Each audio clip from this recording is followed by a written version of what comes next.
Hello students, आज की class में आपका स्वागत है। अध्याय 3 दिल्ली सल्तनत की स्थापना। पिछले वीडियो में बच्चों आपने इस पाठ के बारे में पढ़ा था। अब हम इस पाठ के अभ्यास प्रश्न देखते हैं।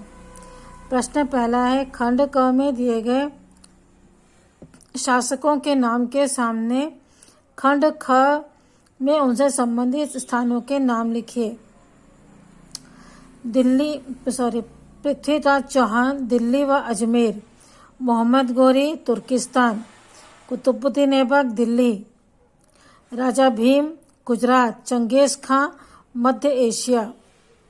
प्रश्न दूसरा, नीचे दिए गए सुल्तानों के नाम उनके शासनकाल क्रमानुसार लिखकर उनके बारे में संक्षेप में लिखिए। तो सबसे पहले थे मोहम्मद गोरी। मोहम्मद गोरी गौर राज्य का सुल्तान था। वह भी कई तुर्की सुल्तानों से बड़ा, लेकिन ख्वारिज्म पूर्व ईरान का एक सदस्य राज्य है के शाह से जीत नहीं सका।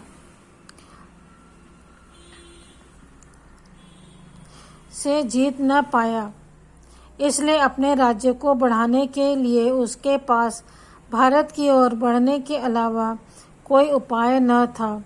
उसने मुल्तान गुजरात प्रांत पर फतह हासिल कर पूरे पंजाब पर अधिकार किया।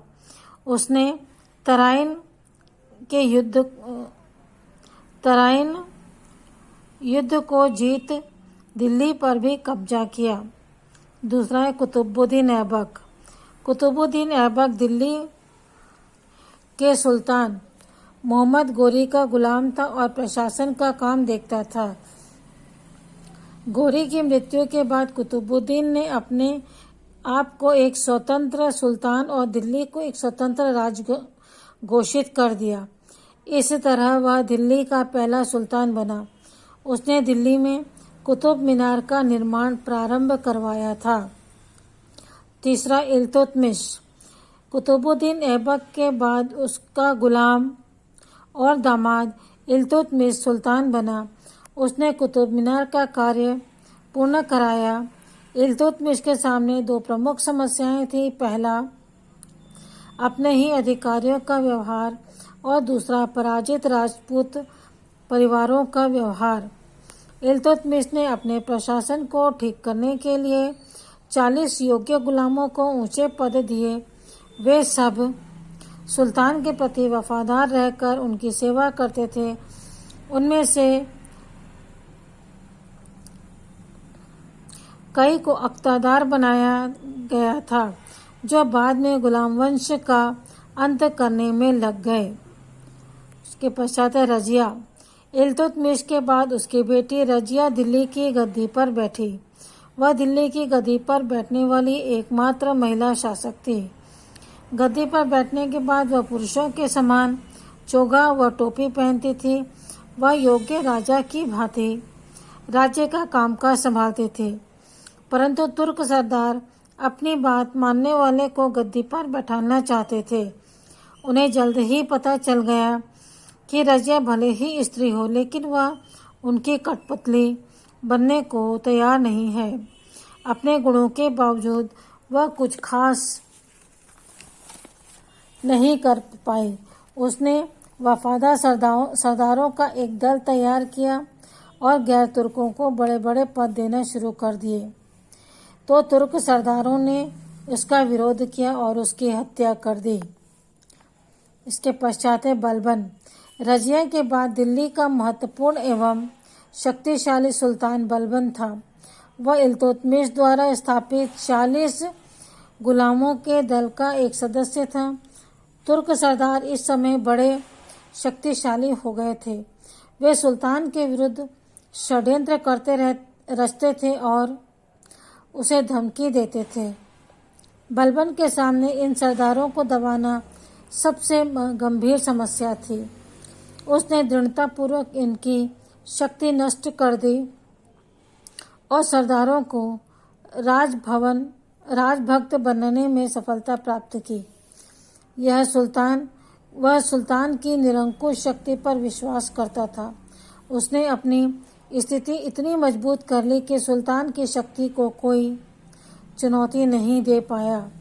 उसने लोगों को सुल्तान के सामने सिर झुकाना और पायबोस अर्थात राजा के पैर चूमना करना अनिवार्य कर दिया था।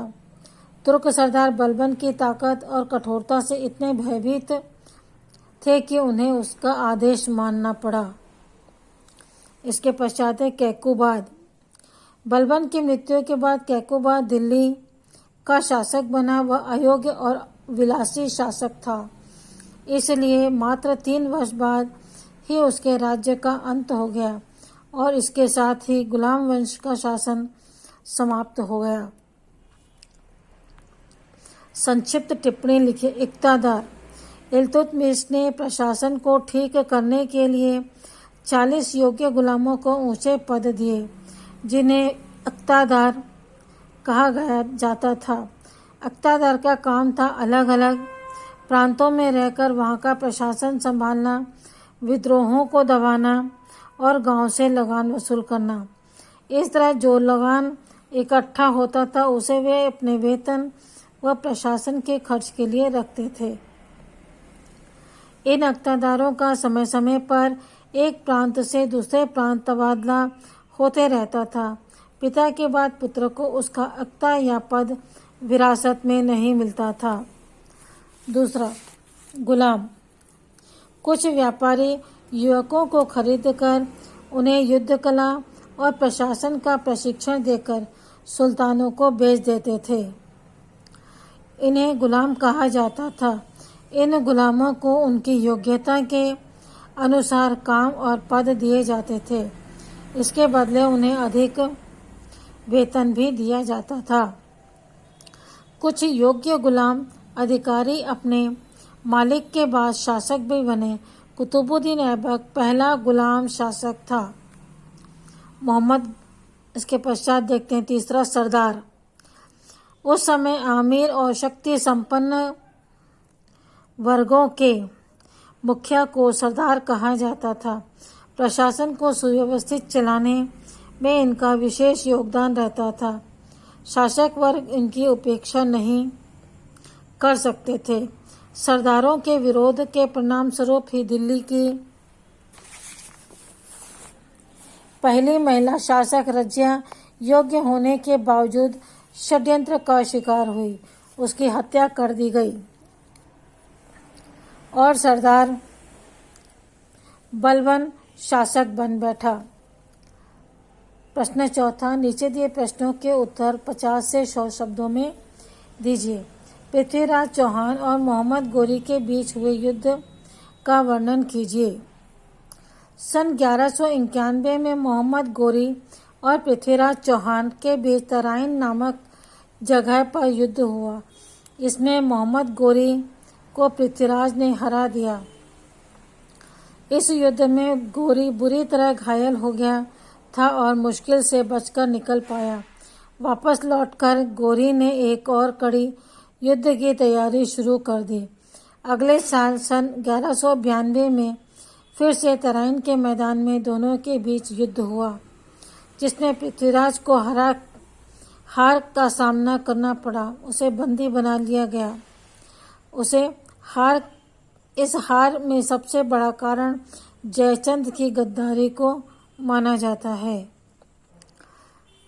दूसरा प्रश्न है, तुर्की सेना और राजपूतों की सेना में क्या अंतर था? पृथ्वीराज तथा राजपूतों की सेना बहुत बड़ी थी। उसमें पैदल सैनिक, हाथी व घोड़े थे। कई छोटे राजा व सामंत अपनी सेना के साथ पृथ्वीराज की मदद के लिए आए थे।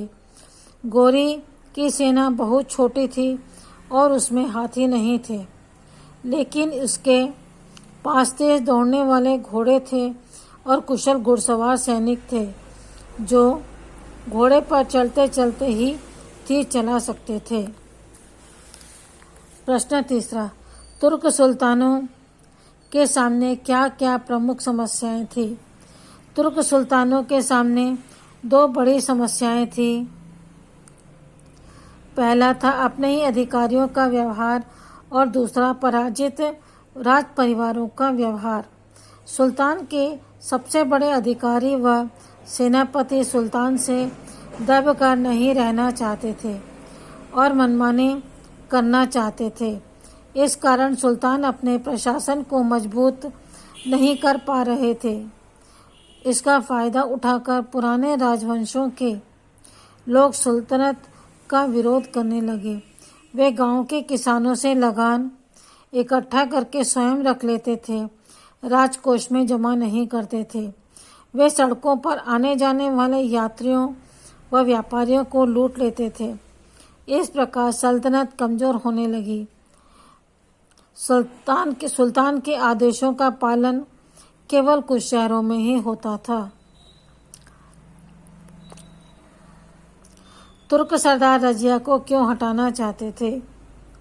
गुलाम वंश के सुल्तान इल्तुतमिश के पुत्र अयोग्य थे, इसलिए उसके योग्य पुत्र रजिया ने शासन की बागडोर संभाली।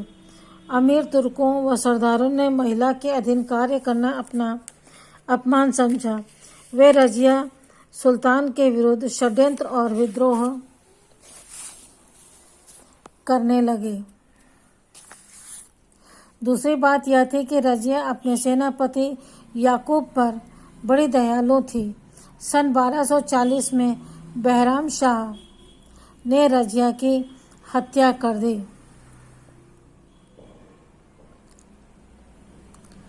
एक प्रश्न और है, तुर्कों की सफलता के क्या कारण थे? तुर्कों के पास फुर्तीले तीर चलाने वाले घुड़सवार थे, युद्ध भूमि में तेजी से दुश्मनों पर टूट पड़ते थे और अपना बचाव भी कर लेते थे, अर्थात उनमें युद्ध करने के तरीके और साधन राजपूतों से बेहतर थे। कुछ इतिहासकारों का मानना है कि राजपूत राजाओं के पारस्परिक मतभेद भी एक महत्वपूर्ण प्रमुख कारण था। इनमें राजा जयचिंद की भूमिका महत्वपूर्ण थी। बच्चों, इस प्रकार इस पाठ के प्रश्नोत्तर समाप्त होते हैं। अगले वीडियो में हम अगला पाठ देखेंगे। Okay, bye.